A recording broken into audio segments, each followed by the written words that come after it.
Hi guys, Mark here. Welcome back to the channel, and today I want to share with you my top 3 tips on how you can still succeed on Black Friday even though it is less than 20 days away.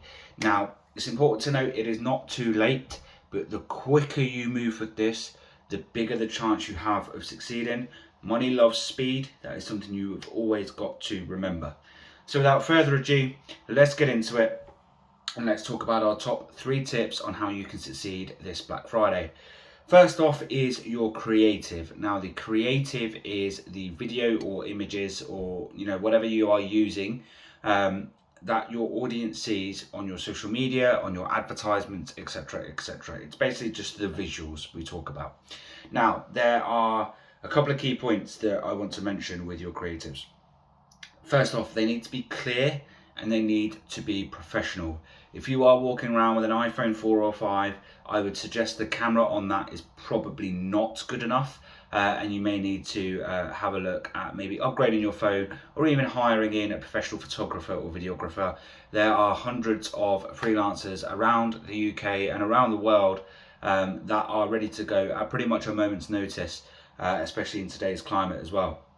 Either that or the latest smartphones. So I recommend either the Samsung S22, the latest iPhone, which I think is like the 29 or whatever it is. I don't use Apple because I'm not a weirdo. Or the Google Pixel 6 have probably the best cameras on their phones right now that you can use to create some really professional images. And I can show you hundreds and hundreds of ad creatives that we've used that have been shot on a phone that have converted into millions of pounds worth of sales.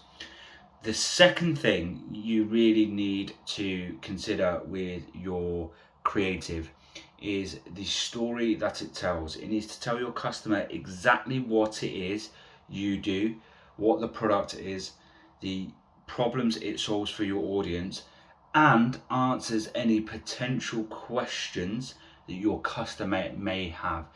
The more touch points that your customer has to have with your business, from them seeing your ad to them ordering your product or your service, the more likely they are to not purchase with you and go away to a competitor. So if you can answer as many questions as possible within that creative, that's absolutely fantastic. So if you can cover, possible uses, price, delivery options, all those different kind of things that someone may have to ask, then make sure that you can do within that creative. So just to recap on that, you want to make sure it's clear, you want to make sure it is professional, and you want to tell your customer exactly what you do and answer any questions they may have in that video.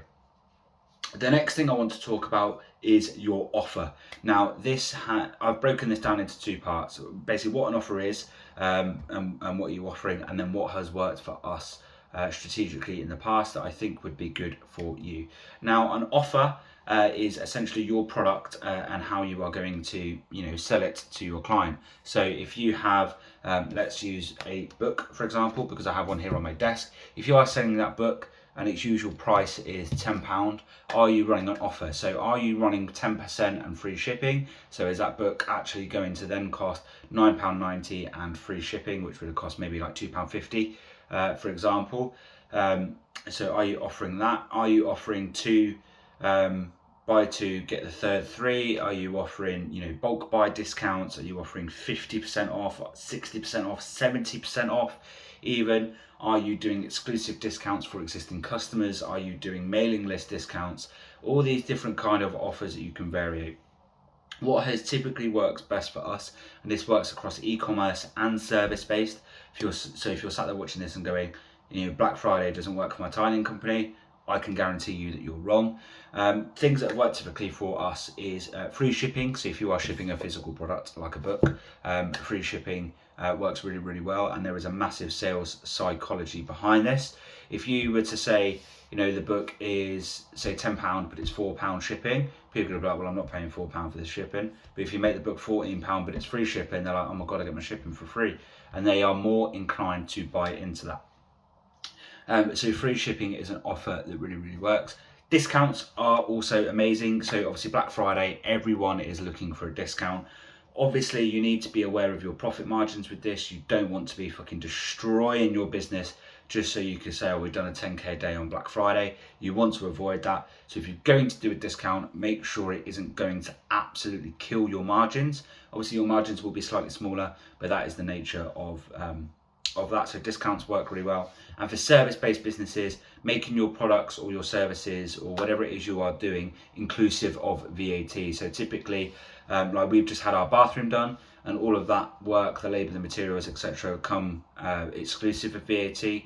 Which is fine for me as someone who's VAT registered, because I can claim that back. But for the average Joe, you want to make that inclusive of VAT. Whether you actually do or not, it is that extra perceived value, and then add like free quoting on top, or like discounted labour or something like that on top, so it makes them feel like you really actually want to help them and you're not just worried about lining your own pockets, which you're not, of course, anyway.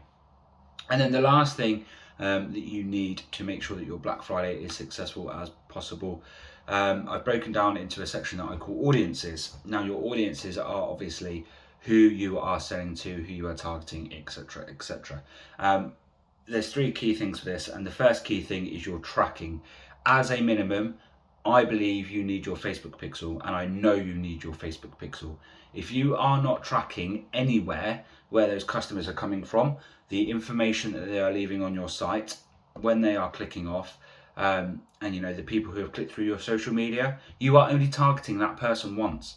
The average conversion rate for e-commerce is 2% on the first time. So that means out of 100 customers, only 2 are purchasing on the first visit, and 98 are clicking off. Now, this could be for anything. You know, they get busy, you know, they forgot where they've got to put their credit card, they've got to go pick the kids up from school, etc., etc.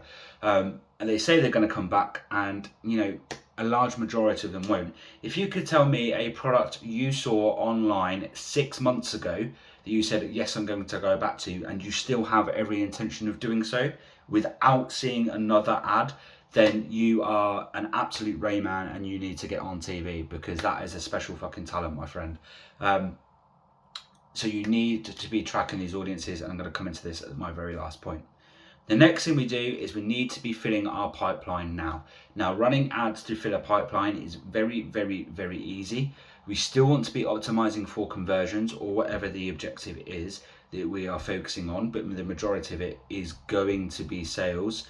Okay, and we want to be filling that pipeline with as many people as possible, seasoning that pixel as hard as we can, getting people onto our mailing list, onto our subscribing list, getting people to follow with us and interact with us on social media, on our YouTube channels, you know, wherever that may be, and ultimately so you can gather their data, so you can hit what is probably the most important part of audiences, which is your retargeting. Now, as I mentioned on the first point about the pixel, retargeting is bringing every person who has viewed your social media, your website, interacted with your brand or business in some way, shape or form back into that sales funnel. So those 98 people that clicked off of our website, we want to bring those back in, and we want to bring those back in at strategic places on that website. So if they have added their payment info, but they have then abandoned the cart and have not come back, we want to hit those up with email retargeting, saying, hey, look, you've left this in, come back and, you know, check out within the next 60 minutes, and here's a small exclusive gift for you, or here's a discount for you, etc., etc. You want to be hitting those people with ads so that they are coming back and they are seeing you again, and they're going, oh, actually, yeah, I meant to book that event with my friends for my Christmas do, or I meant to buy that for, you know, my husband for Christmas, etc. You know, the possibilities there are absolutely endless, and we need to be bringing those people back into the sales funnel.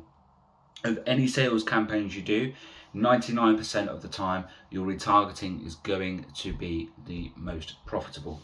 So, they're my top 3 tips. Let me know down in the comments if there's anything you would do differently, or anything you think I've missed.